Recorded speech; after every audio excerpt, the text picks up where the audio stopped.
Hello, everyone. Welcome to this episode of E-Coffee with Experts. I am your host, Matt Fraser. And on today's show, I have with me Tom Shapiro. And we're going to be talking about transforming your website into an unstoppable lead generation machine with Tom Shapiro. Tom is the founder and CEO of Stratabeat, a branding, design, and marketing agency in the greater Boston area. He has developed marketing strategies for some of the world's leading companies, including Intel, GE, Hewlett-Packard, AT&T, eBay, Ameriprise, Kraft Foods, United Healthcare, and P&G, Procter & Gamble. His career has been defined by growth. Previously, Tom was the director of digital strategy at the digital marketing agency iProspect, where he helped the firm grow from 85 employees to more than 700 in a 5-year period. That is significant. Prior to that, he engineered the U.S. market entry strategy for a British software localization firm, tripling their revenue in the process. And before that, he led 250% growth at his previous employer.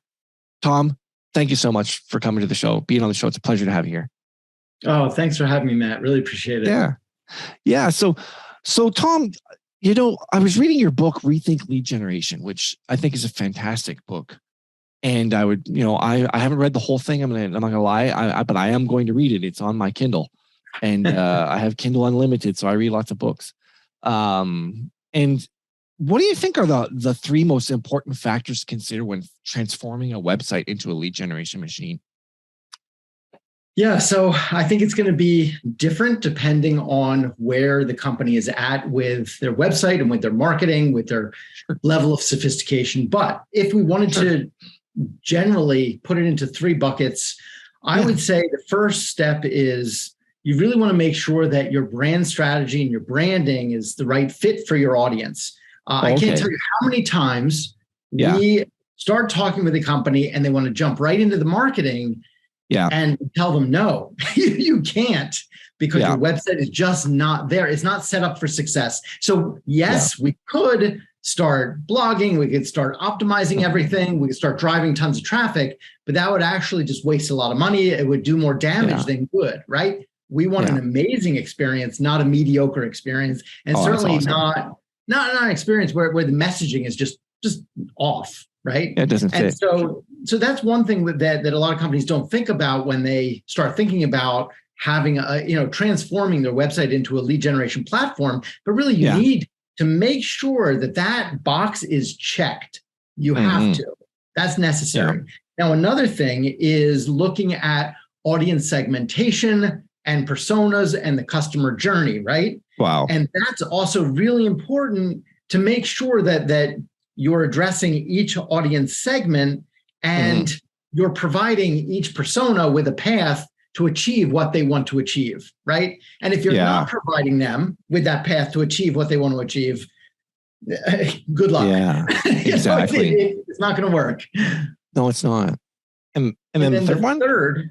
I'm sorry, just to finish it off. So the third factor is really, have you thought about how to drive them to action?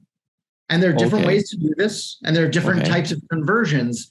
But you need to figure out what are the objectives of, first of all, the site visitor, and then what are your objectives as a business, and what is that match in terms of an action that they can take that's valuable to them and valuable to you. And so a conversion might be signing up for your mailing list, but it also might be, watching an on-demand webinar, or it might be requesting to talk to your salespeople, or it might just be watching a bunch of videos. It's going to be different depending on what you're trying to get them to do.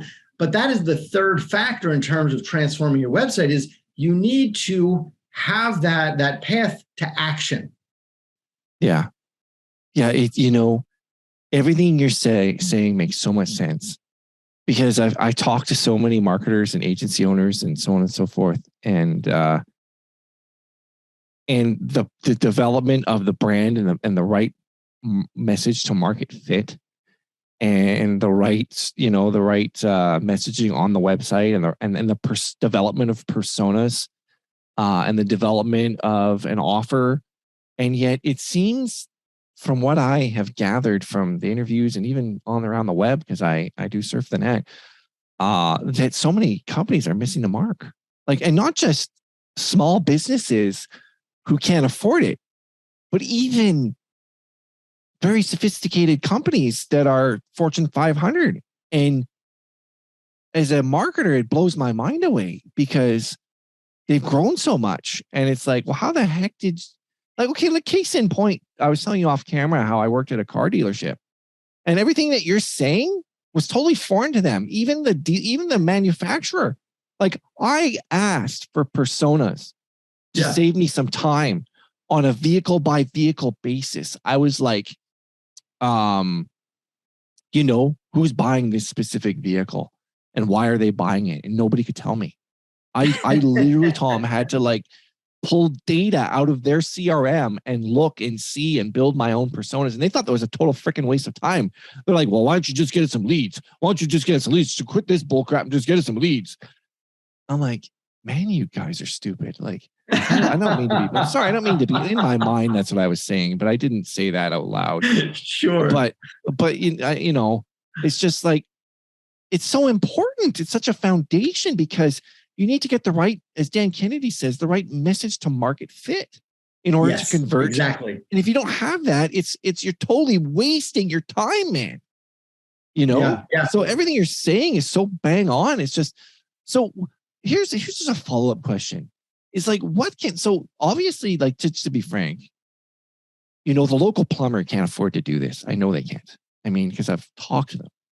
They either need to learn to do it themselves and forget about plumbing. And as they say, you should really, if you're a plumber, you're a marketer of plumbing. You're not a plumber. Hire other people to do the plumbing. You got to become a marketer of plumbing. And I agree with that if you're going to be a marketer, because you can't afford to hire marketers. Like, in some ways, sophisticated marketers cost money. You're going to have to give up equity or something like that, which is a new trend I'm seeing. But the point I'm trying to make is, what are some ways that people can do this that are affordable, do you think, for Joe Plumber? Yeah, I think for Joe Plumber, which is different than our audience, right? As an agency, like we target mid-sized companies. Exactly. But for Joe Plumber, there are so many resources online today that didn't exist 15 years ago. I mean, none of this 15 years ago. And so I would say it's relatively easy to find information. What's difficult is there's a lot of crap out there. And that's where I think they're going to need to talk to a specialist and get some advice, just some direction, right? Because there's too much crap out there where they're not going to be able to tell the difference.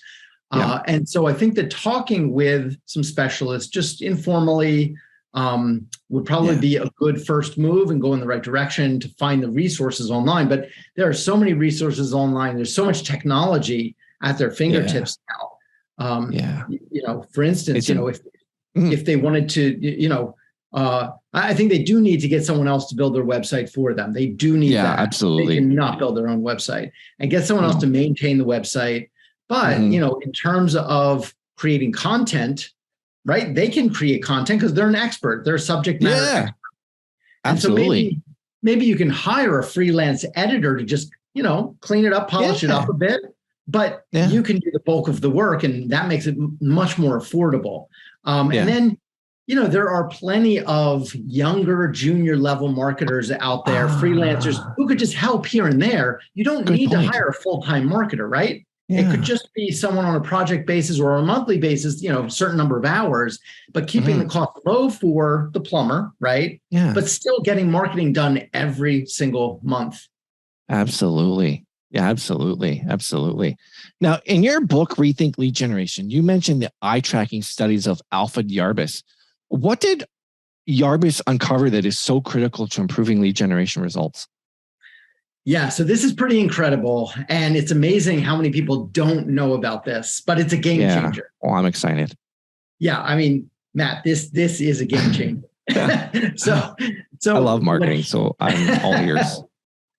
So Yarbus was a psychologist, and he loved tracking vision. He loved tracking, eye tracking studies.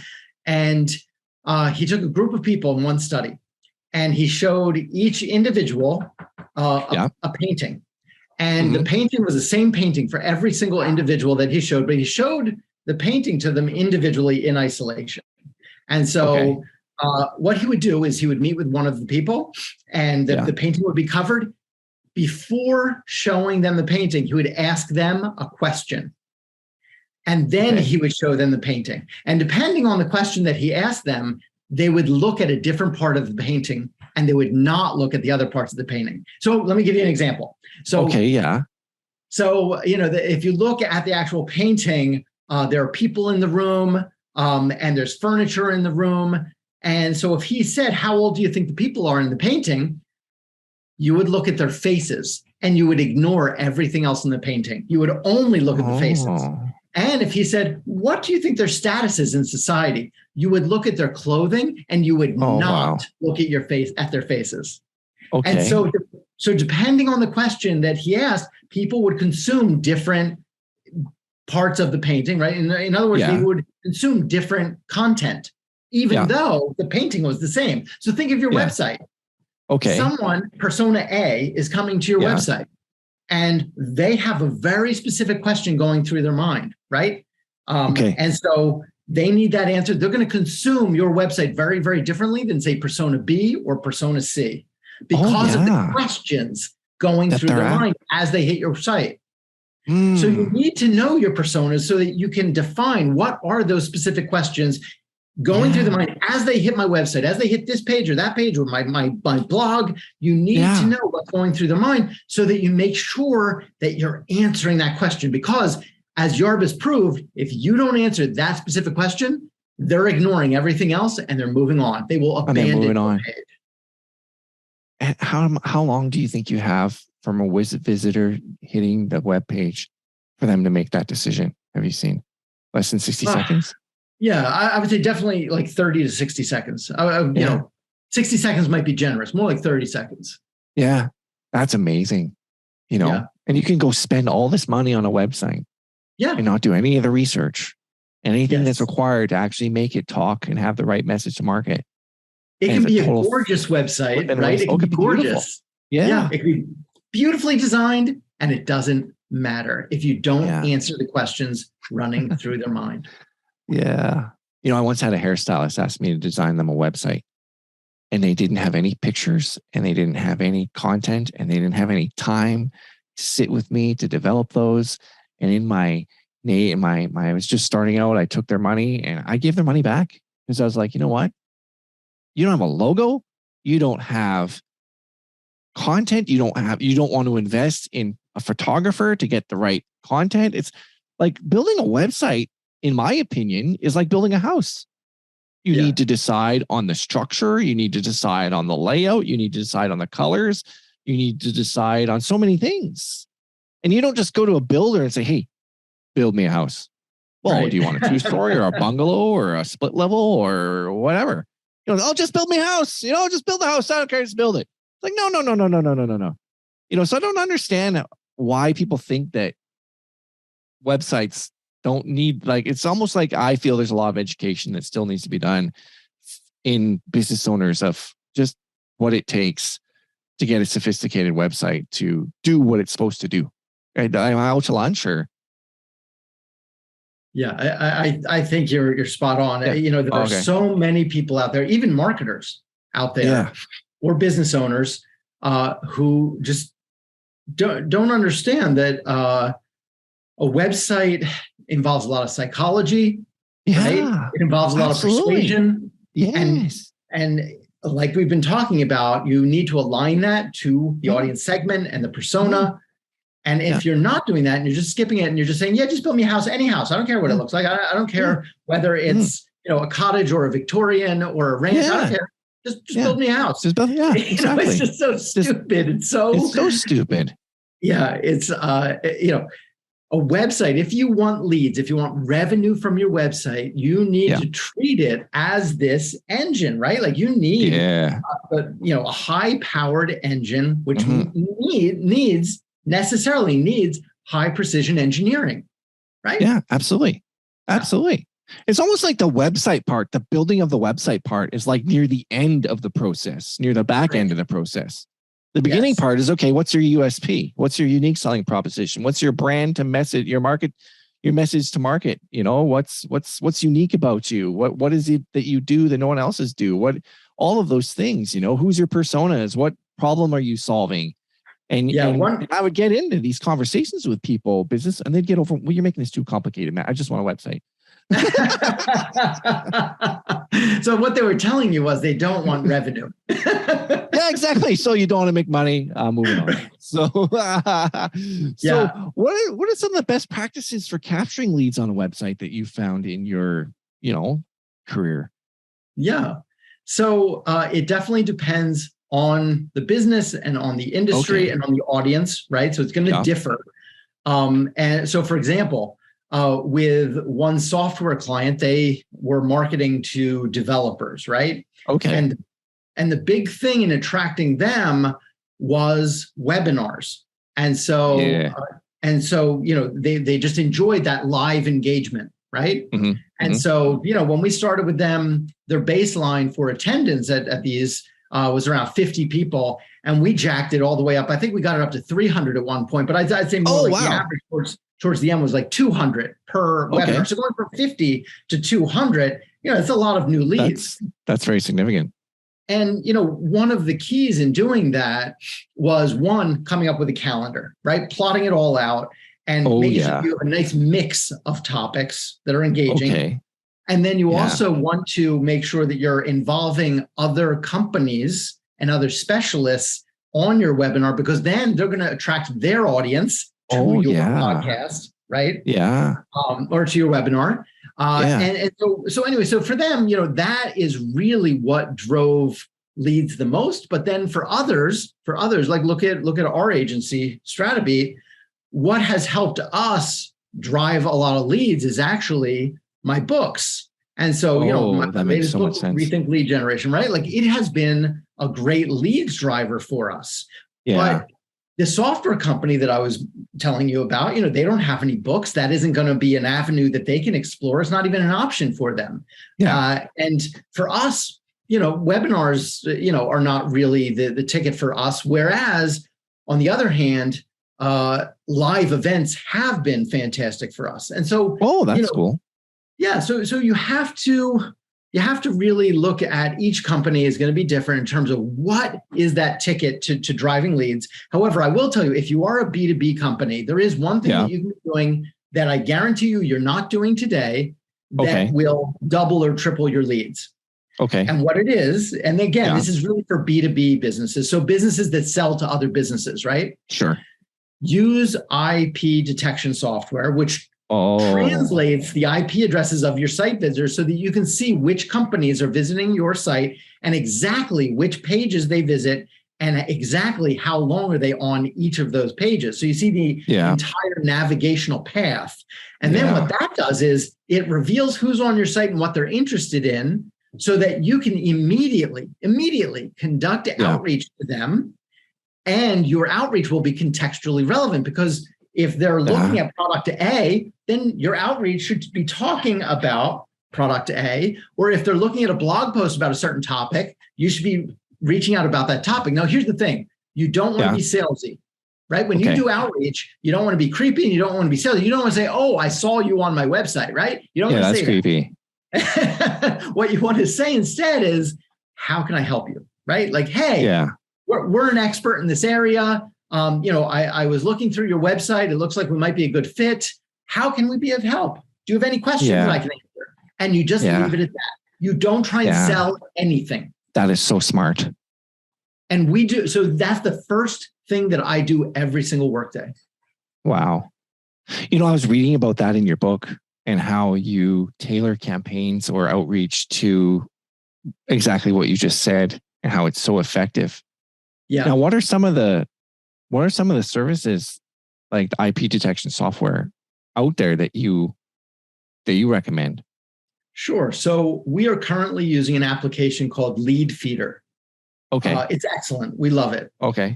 And there's also another one called Lead Forensics, which we love, but Lead Forensics is much more expensive. So just know that, if you're looking for a fantastic application, Lead Feeder might be good for you. If you're looking for like the Lamborghini, then you might want to go with lead forensics, but it's more expensive. And then, if you want a rocket ship, there's something called Lift Certain, which can also get you the individual's contact information. So not just the company, right? But the actual individual's name and email and phone number, but it is very expensive. And so, you're going from a great product to a really great product to one that's in the stratosphere, but also the budget is in the stratosphere. Yeah. So you better have a high customer value and a high lifetime customer value. Yes. So for your for whatever you're selling in order to make up that, to get that data. Right. So this would not be something that, for example, Joe Plumber would be able to use because if the plumber is trying to get consumers, households, then you can't use this software to identify consumers, right? It's for businesses, it identifies businesses. If you're a plumbing company that services companies, right, or buildings, property managers, right? Yeah, okay. Yeah. Because that's a big business. It is big. Then it might be worth it because one, it's B2B, and two, it's big money. Yeah. So I understand you mentioned a couple. I just want to pick your brain on Albacross. Is that have you have any experience with Albacross? We don't personally, but I've heard great things about it. Okay, no problem. I just wanted to know because I've heard of it and I've never used it though. So I've heard of it, never used it. Wanted to know your opinion on it. So that's fair. Yeah, enough. I'm sure it's fantastic. Yeah. Are there any other specific tools besides IP detection that you would recommend for transforming your website into a lead engine machine? Yeah. So there are different things that you'll want to do. One is you'll want to look at marketing automation software. So, for example, that might be something like ActiveCampaign, which is what we use, or HubSpot, Act-On, right? Marketo, things like that. And so that's all for automation of lead generation and nurturing. And so that's very important. Another thing that you want to look to do is what we call behavioral intelligence. Behavioral intelligence. That's doing behavioral analysis of your site visitors. So what we do is we'll marry that up with the IP detection software. So the IP detection software will tell us, oh, hey, IBM was on our website, or, it could be anyone. ABC company was on our website at 8 a.m. this morning from, say, Cincinnati or Toronto, wherever, right? So then we go into the behavioral intelligence software, and that does not reveal the company, but we can match it up in terms of the time and the location. Say, oh, okay, 8 a.m. from Toronto, here it is. Here's the visit. Yeah. And then we can actually watch a video recording of their time on our website. We watch their visit. And so, you can't see them, obviously, but you can see everything that's happening on their screen, what they're clicking on, how far they're scrolling, where their cursor is. And you can see, are there any friction points? Are they getting frustrated at any point? Are they getting confused at any point? Or is it a great experience? Is it intuitive? You want to see what they're clicking on. You want to see how far down the page they're scrolling. For example, if most people do not scroll more than 50% down the page, but your most important CTAs are below that, guess what? Right? They're not going to see your most important CTA. That means you have to either reorganize the top of the page to drive more scrolling, or you can move the CTA higher on the page. Absolutely. So if you use behavioral intelligence software, which does the video recordings, it provides heat mapping, it provides click mapping, scroll mapping, attention mapping, all this fantastic analytics data on the behavioral side so that you can read the digital body language of your site visitors. It just gives you the ability to convert them so much more. If you're only relying on Google Analytics, I'm sorry, but nothing is actionable. Nothing is actionable. No, it's not. Even when you do event tracking, it's still not as powerful as what you're talking about. And so I'm just going to make an assumption. Are you talking about tools like Hotjar, or is there things even better than Hotjar? So Hotjar is one of those tools. We use an application called Mouseflow. Mouseflow. Okay, cool. Yeah. And we think it's amazing. It's very useful. And then if you're a large enterprise, you would want to look at a more powerful application, something like Decibel. So Decibel does the same types of things, but it's much more robust. It's much more expensive. It's built for the enterprise, but it's really fantastic. Okay, Decibel, I'll check it out later. What about all-in-one solutions? Like when I mean all-in-one solutions, I'm talking about Matomo or Piwik, where analytics is built in as well as heat mapping and behavioral tools like this. Have you had any experience with those, just out of curiosity? Yeah, so the one that we have used is VWO. So VWO. VWO.com. Okay. And so it does all of those things, provides a ton of different types of analytics. It provides all the behavioral stuff, but also it's fantastic on the A/B testing and the multivariate testing side. Oh, wow. Yeah. A/B testing. Because it seems like with all these tools, like you got to like use Google Optimize with Hotjar, with Google Analytics. It's like, it'd be nice to know if there's just like one thing out there to just boom, put the one script on your site and bada bing, bada boom. You got it. VWO would be that. VWO, but I'm assuming the price tag of it it's more again for the larger enterprise. I mean, I'm so glad you're sharing this with me. I'm learning about it.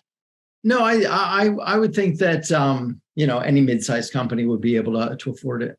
Oh, okay, right on. Fantastic.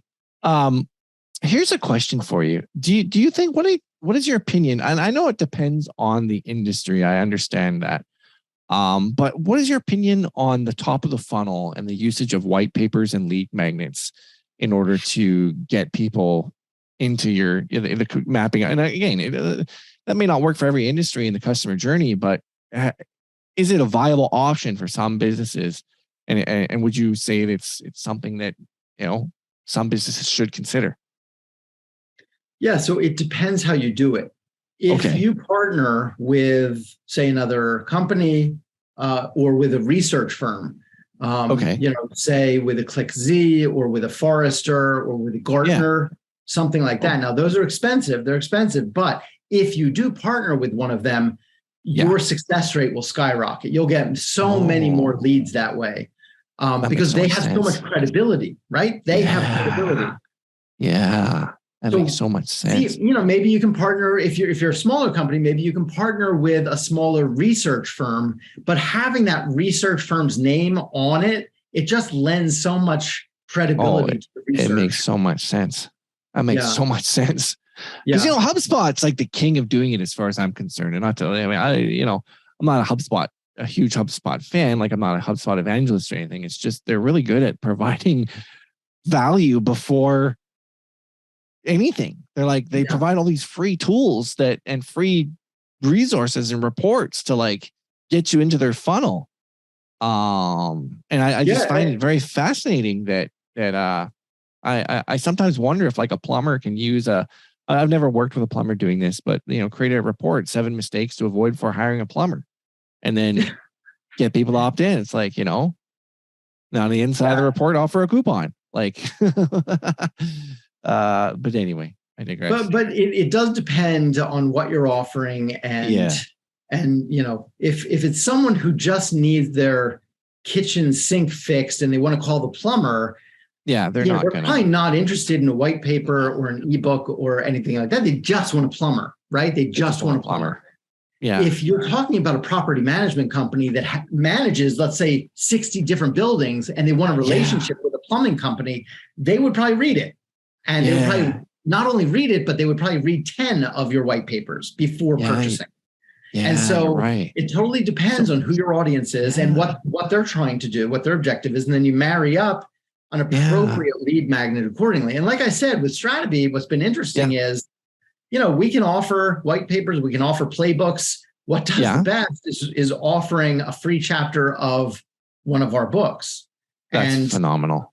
Yeah. And so it's just, it just depends on who your audience is and what you have available and what's going to move the needle for you specifically. Yeah. So it all comes back to what we were talking about in the very beginning, the persona. Yeah. Like offer what you've done based on the research, based on the message market fit, based on what the questions people are asking and your persona and what problem you're solving. And you're right. Like if someone just wants, they'd probably be looking for an emergency, they just want their sink unplugged. They're not going to care about reading 7 mistakes to avoid before getting their sink unplugged. Right. But think of it this way. You can't just look at lead magnets in isolation. You Okay. still need to consider the entire experience, and are you providing a holistic experience that's going to drive a conversion? And what I mean by that is, so for example, we were hired by one company where we came in and we were like, look, we really need to overhaul your website because it's just not aligned with your audience. So we spent the first few months dealing with that. And as part of that, we said, look, you have zero social proof on your website. The case studies that you have stink, like they're not impressive, and they don't have any real numbers. And so throw them out. We're not even going to use them. And what we're going to do is we're going to build new case studies for you that are business builders. They're lead drivers, right? Yeah. Because they're going to make people salivate. When they read those case studies, they're going to be like, that's what I want right now. Yeah. And so we did it. We created, I forget how many, maybe like 15 to 20 case studies. And wow. Yeah. And the case studies alone now get somewhere between 1,500 and 2,000 page views a month. Just the case studies. Yeah, a month. Just the case studies. And these aren't even things you have to opt in to see. They're just, you can just read them.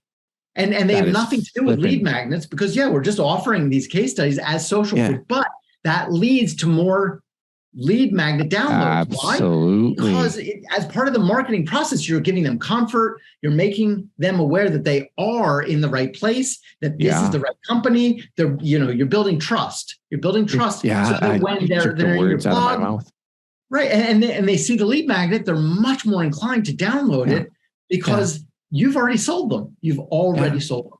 You've already sold them. You're pre-selling them. So you're building authority.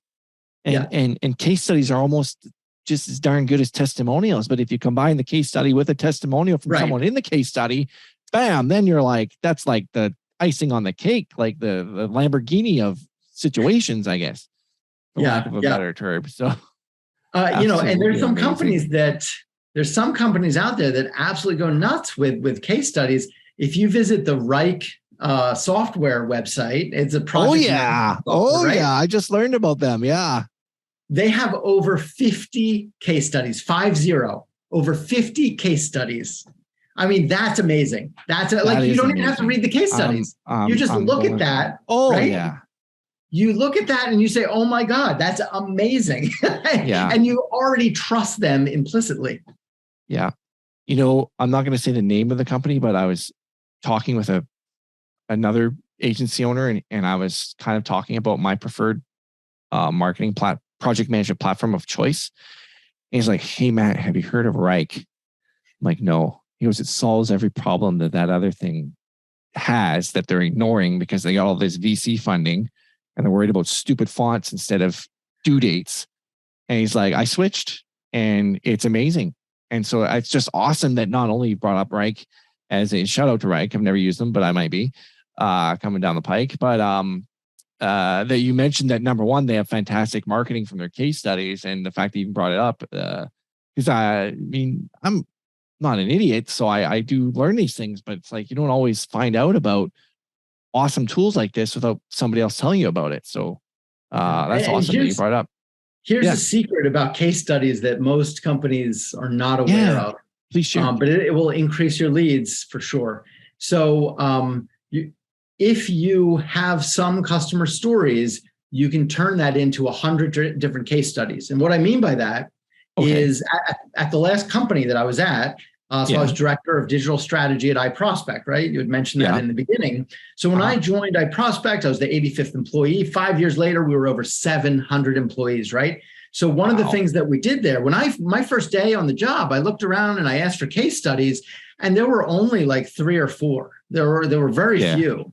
And that was really frustrating to me. And so when I got into a position where I could control the case studies, I said, all right, we are going to create 100 case studies this year. And so I partnered with one of our strategists. She's brilliant. She's awesome.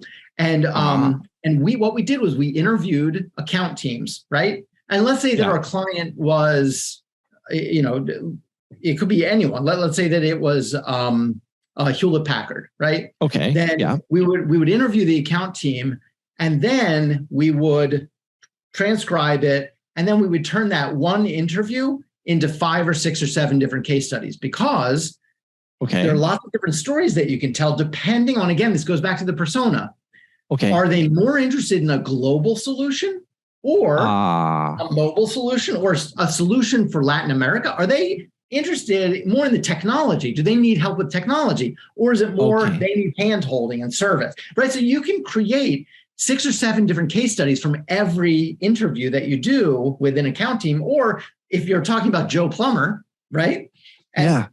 you can still create multiple case studies based on that one project that he or she did at a house, depending on how you want to package it up. Like, oh, Yeah. yes, I'm a specialist in plumbing for Victorian houses. Here's one case Yeah. study, right? But for that same case study, you don't even have to mention that it was a Victorian house. And you No. can package it as, oh, this was, a complete rebuild of the entire house, right? Yeah. For another case study, the same story, same house, right? Same customer. You could create a third case study all about the problem that arose to cause them to call you, right? Like there was a leak and it was flooding the basement and it was urgent that I get there in like 30 minutes. Otherwise, the house is going to be destroyed. So plenty of opportunities from one story to slice and dice it and slice and dice. We call content atomization, right? Because you're slicing and dicing it into little atoms. And so that's how we went at iProspect from having just a handful of case studies to having over 100 case studies, all within 1 year of our effort. Wow. And obviously that was, what's the word I'm looking for? I'm assuming had a big impact on the growth of going from 50 employees to 700. Certainly helped. You correctly. Certainly helped. We did a lot of things, and that was one of them. That was one of them. That's amazing.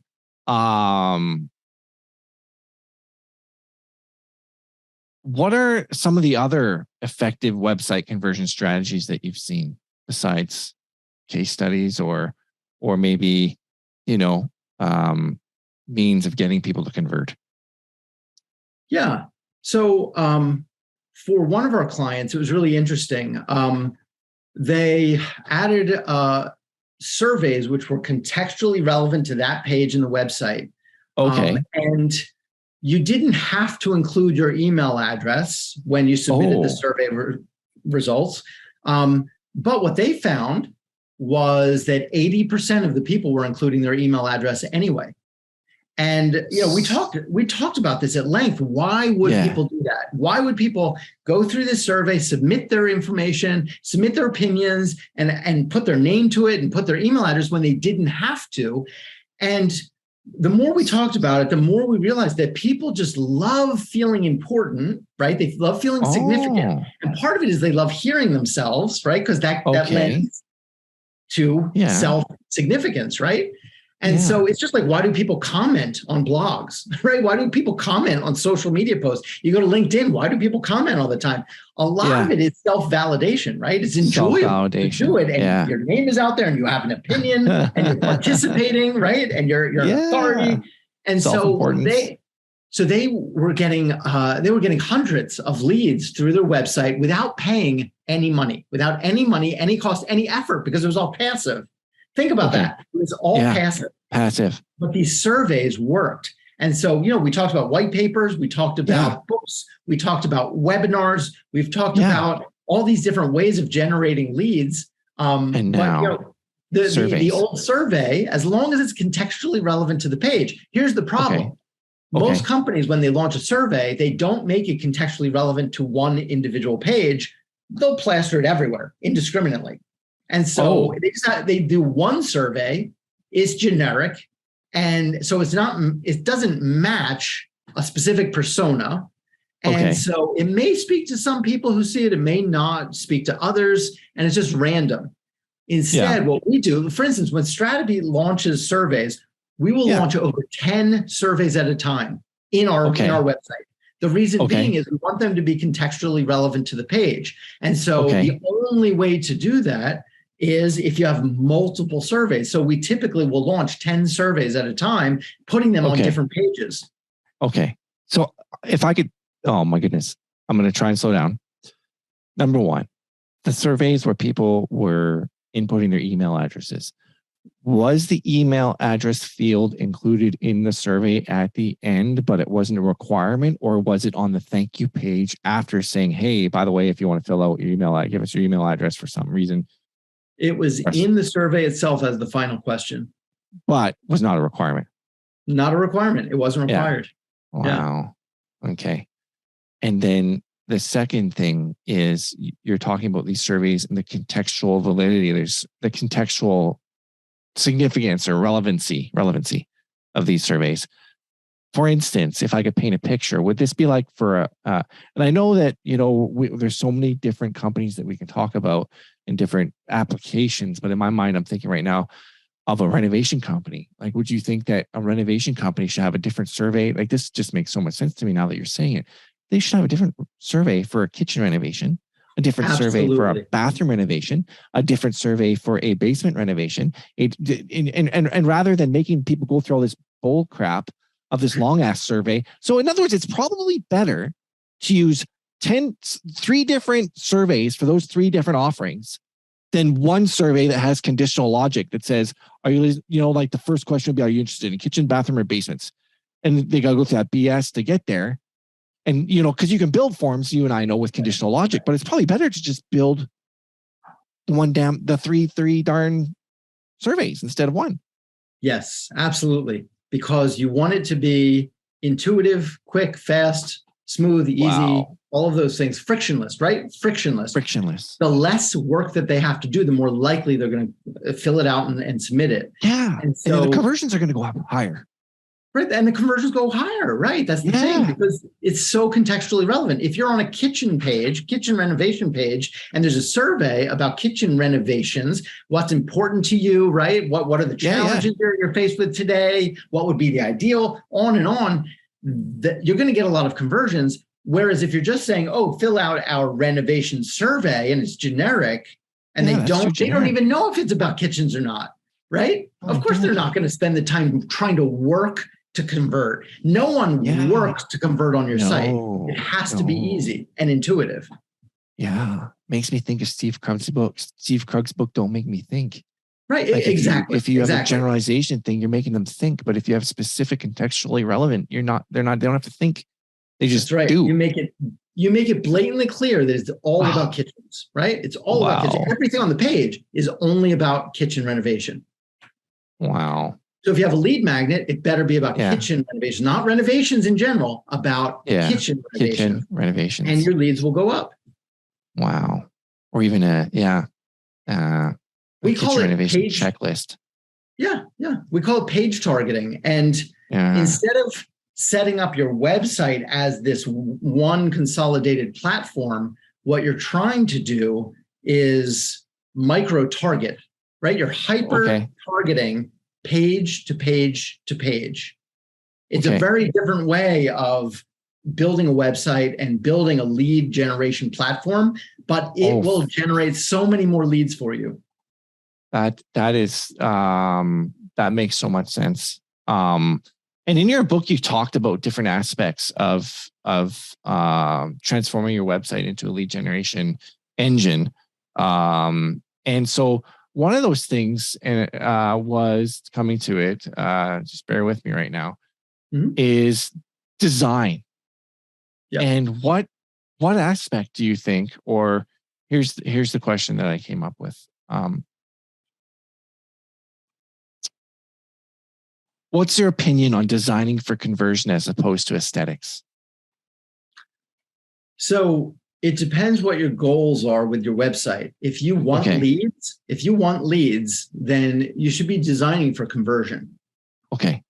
Right? Okay. So what that means is, let's say you have a landing page, and aesthetically, a designer wants things to all fit into a certain color palette, and it's all look fantastic together. So you might have green on green because it's just so beautiful, when they put the different shades on top of one another. Yes. The problem with that is that it does look beautiful, but it blends in and it doesn't stop them in their tracks and make them pay attention.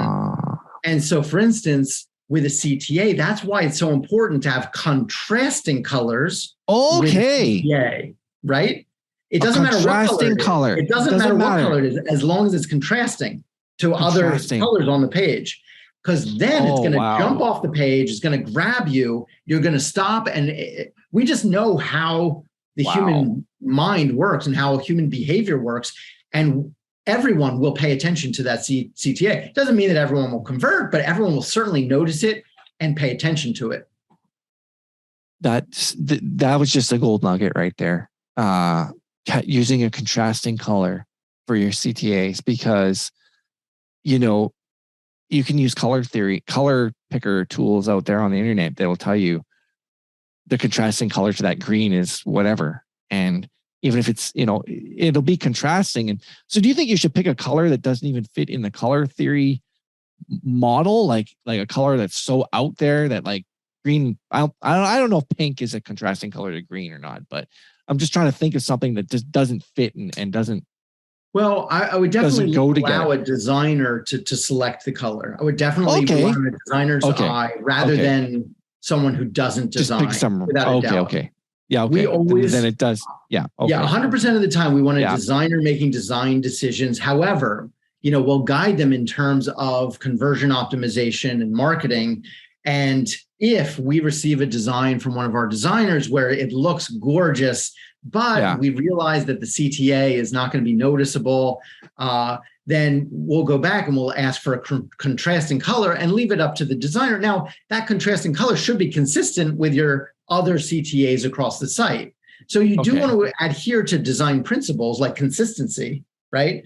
But of course, you know, that's pretty easy to do once you decide on a CTA color, and you can have more than one CTA color in your site. That's fine, but you do want to apply them consistently in a consistent manner, because that also makes the user experience better, as well as when things are understandable and intuitive, and they've seen that before. They know what that does.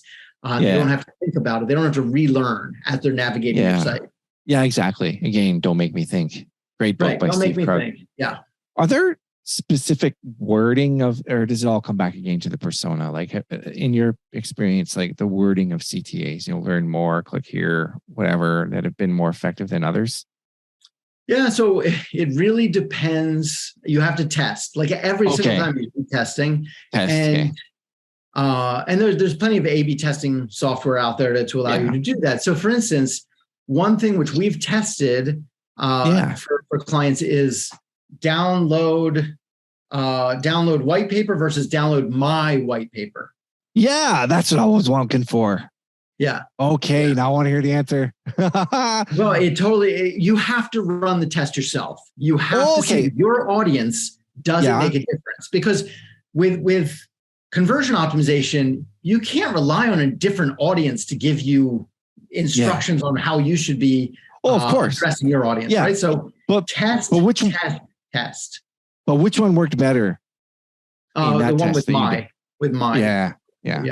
But what you're saying is that's just because that worked for that audience doesn't mean it's going to work for you. But I guess the point I was trying to make was, did you have a story where you found a CTA that worked better than another one by doing a test? That probably should have been. So, hey, thank you for providing that answer. That's really cool. Yeah, I mean, one thing that you can do is the more specific you can be, oftentimes that can help with conversion. Again, you have to test it because it's not always true. Sometimes that overcomplicates things, and they have to read more. They have to look at it. It's not as intuitive because they have to read it, right? Whereas if it's just learn more, everyone like just glances at it and they know exactly what it means. Now, another thing that really helps with conversion optimization is on that page where you want them to click a button, where you want them to click the CTA button, where you want them to submit a form, something like that, tell them what's going to happen after they submit the form. And very few companies do this. But if you tell them, hey, what's going to happen? Submit the form, and not only will you get our white paper, but we're also going to follow up with an email sequence teaching you this and this and this. Yeah. Or I saw one company which was like offering, hey, we'll give you a free consultation. So if you can make it clear, if you click on the CTA button, this is what's going to happen next. If you do that, it can really help you greatly increase your conversion rate. Wow. That's a gold nugget right there. Another one. You were talking about in your book conversion funnels, how there's different aspects of the website journey. And I'm trying to find it now because I've got it up in front of me. But oh yeah, the customer journey, the website journey, and the offer journey, and how the conversion funnel and is important. And so how can businesses, well, first of all, here's a question, and I'll get them to edit this. What is a website conversion funnel for those who may not have any idea what we're talking about, just to pretend that they don't, just to make it simple, and why is it important? Sure. So let's say that you've defined a persona and they come to your website, and so because you know the persona, you know what their pain points are, you know how you might be able to solve their problem. And so let's say that you have a conversion funnel to drive them to download a white paper, right? Yeah. Because then they're in your marketing automation system. You can nurture them, and when they're ready to buy or engage with you, then you can make the sale. So the conversion funnel for someone like that is like, okay, how do you get them from the homepage to actually downloading the white paper? Or let's say they don't arrive on the homepage. Let's say they arrive on a blog post. How are you going to still get them from that blog post to download the white paper and hand off their email address, right? And so it's defining the step-by-step process that can include, the pages that they need to go to, the CTAs that they're going to need to click on in order to go through this process. And then if you are using a software like MouseFlow, you can set up the conversion flow and track it so that you can see how many of your site visitors go from this page to this page to this page to this page and convert. And so you can see the entire funnel where people are abandoning the funnel. If we're talking about a customer funnel, right? Where you're driving them from, wherever they might happen to be, and they realize they have a problem, and you can help them. How do you get them to your site, right? That's one funnel, is to get them to your site. And then they land on your site. You're right. Yes. Right? You need a funnel to get them to your site. So that's everything from understanding the purchase funnel, their customer journey, right? Are they at the beginning of their customer journey? Are they in the middle? Are they at the end? And making sure that you have mechanisms in place to capture them at each phase in their customer journey. But then once they land on your site, you need a site funnel, right? A website funnel that drives them. Again, let's just use the white paper as the example. Sure. What is that path? What do they need to click on first? Which page is next? Which page is next? Which page is next? To get them to download the white paper. And then the offer funnel is on that page where you want them to download the white paper. What's the flow of that page? What is the architecture of that page? What's the messaging on that page? What's the CPA on that page, right? In order to optimize the conversion rate. People who make it to that page, you're optimizing just that page. And that's the offer funnel. And so should businesses map this out of what they think what they want their customers to do, and then adjust it as they see the data in order to get people to do what they want them to do? Or should they adjust their funnel based on behavior? Right. So there are two ways of doing it. Exactly. There are two very different ways of doing it. One would be, right, you create your ideal and then you see what happens based on the data and you optimize accordingly. You can certainly do that. And again, a web software like MouseFlow can help you define your funnel within your website and track it page to page to page.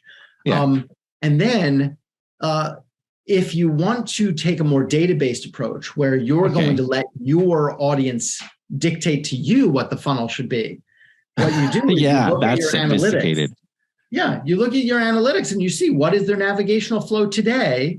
And then you say, that's really interesting. So they come to the homepage first, then they want to see our services, then they want to see 2 case studies, and then they go to the About Us page, and then they start converting. Oh, very interesting. And it makes sense logically because, they want to know what we do, so they go to the services page. They want to make sure we're legit, so they check out some case studies.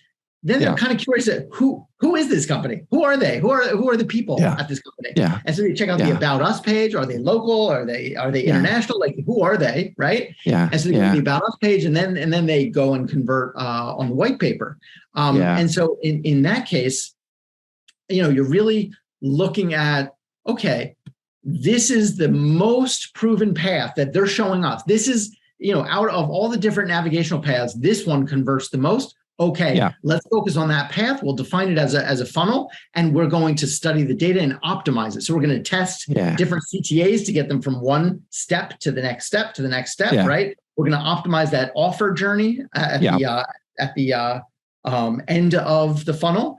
And so that's the exact opposite way of doing it, allowing your site visitors to dictate to you what the funnel should be.